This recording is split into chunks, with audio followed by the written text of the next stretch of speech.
2026, Madani akan terus bekerja. Assalamualaikum semua.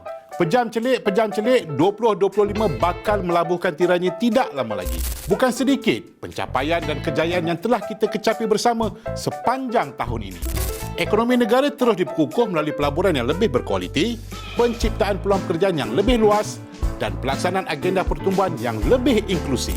Kesemua ini didorong oleh kestabilan dasar, keberanian melaksanakan reformasi serta yang paling penting, kepercayaan rakyat terhadap usaha dan ikhtiar Kerajaan Madani memimpin negara.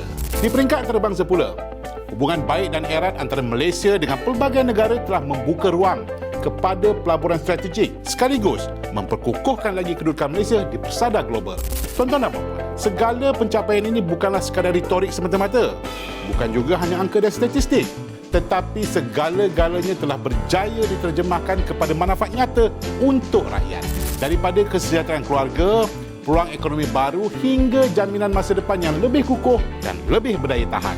2026 bakal menjengah. Kita yakin dan percaya dengan sokongan padu seluruh rakyat yang mendambakan kesejahteraan dan kemakmuran, kerajaan hari ini akan terus melangkah ke hadapan, berkhidmat dengan amanah dan membina negara yang adil, makmur dan berdaya saing untuk semua. Terima kasih 2025 dan selamat datang 2026.